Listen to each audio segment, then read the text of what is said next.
আমি 25 বছর ধরে ইসলামিক স্ট্র্যাটেজি নিয়ে পড়াশোনা করছি, তাই আমি একটি উপসংহারে পৌঁছেছি যে আমেরিকার সাম্রাজ্যবাদের শেষে ইসরায়েল তাদের সাম্রাজ্যবাদ কোনো একদিন শুরু করতে পারবে না যদি পরমাণু যুদ্ধ না হয়।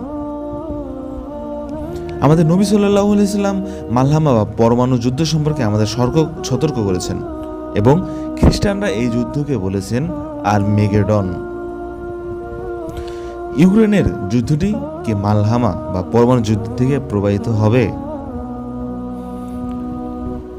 রাশিয়ার সরকার কিন্তু ন্যাটোকে বারবার সতর্ক করছে।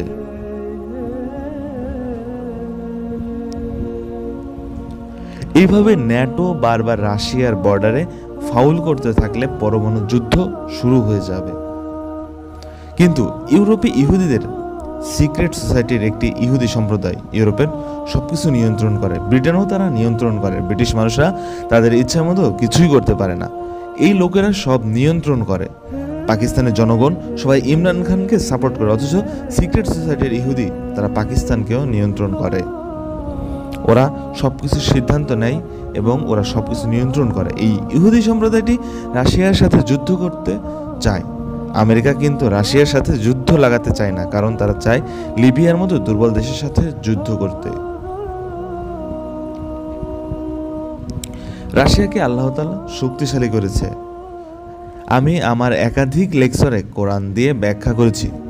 রাশিয়া হঠাৎ করেই বিশ্ব বরেণ্যভাবে মিলিটারি শক্তিতে পরিণত হয়েছে।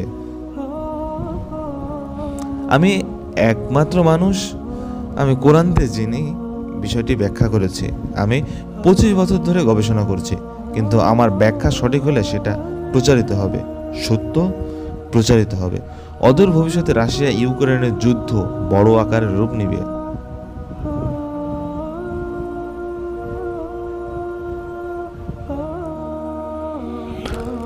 রাশিয়া যদি চায় তবে তারা কিন্তু এক মুহূর্তে ইউক্রেনের সব শেষ করে দিতে পারে।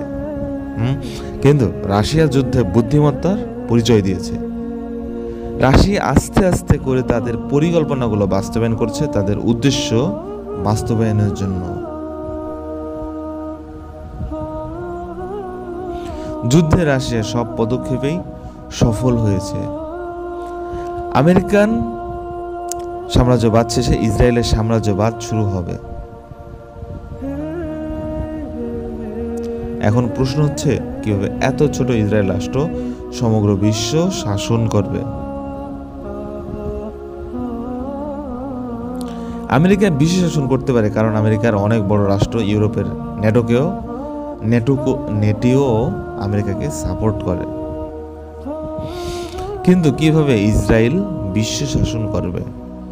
তাই ইসরায়েলের ইহুদিরা একটি পরমাণু যুদ্ধ বাঁধিয়ে দিতে চায়, কারণ পরমাণু যুদ্ধ হলে বিশ্বের জনগোষ্ঠী একেবারেই হ্রাস পাবে। মালহামা বা পরমাণু যুদ্ধে কি সমস্ত মানুষ মারা যাবে? উত্তর না, কারণ আমাদের নবী রাসূল সাল্লাল্লাহু আলাইহি সাল্লাম বলেছেন, মালহামার 7ম বছরে এক হাদিসে এসেছে 7ম মাসে মুসলিম সেনারা তুরস্কের ইস্তানবুল বা কনস্টান্টিনোপল জয় করবে। তাই বুঝতে হবে সব মানুষ পরমাণু যুদ্ধে মারা যাবে না। পৃথিবীর কিছু জনগোষ্ঠী পরমাণু যুদ্ধের ভিতরে বেঁচে থাকতে পারবে। পৃথিবীর কিছু জনগণ যুদ্ধের পরেও বেঁচে থাকবে। বিজ্ঞানীরা বৈজ্ঞানিকভাবে ব্যাখ্যা দিয়ে বলেছেন, কিন্তু ইসলামের শেষে জামানায় জ্ঞান বলছে না, মানুষ কমে যাবে। অধিকাংশ মানুষ সম্প্রদায়ের উপর যুদ্ধে মহাধ্বংস শুরু হবে। ফলে সমগ্র পৃথিবী ইসরায়েলের জন্য ছোট হয়ে আসবে। যুদ্ধকালীন সময় ইসরায়েল নিজেদের ভূমিকেও রক্ষা করবে, কারণ বাইবেলে বলা হয়েছে মিশরের নীল নদ থেকে সিরিয়ার ইউফ্রেটিস বা ফুরাত নদীর ভূমি ইসরায়েলের সীমানা। তাই ইসরায়েলের ইহুদিদের মহাযুদ্ধ শুরু করতে হবে, যাতে তারা তাদের সীমানা নির্ধারণ করতে পারে। পরমাণু যুদ্ধের ফলে আমেরিকান সাম্রাজ্যবাদ ধ্বংস হবে। ফলশ্রুতিতে ইসরায়েলের বিশ্ব শাসন শুরু হবে।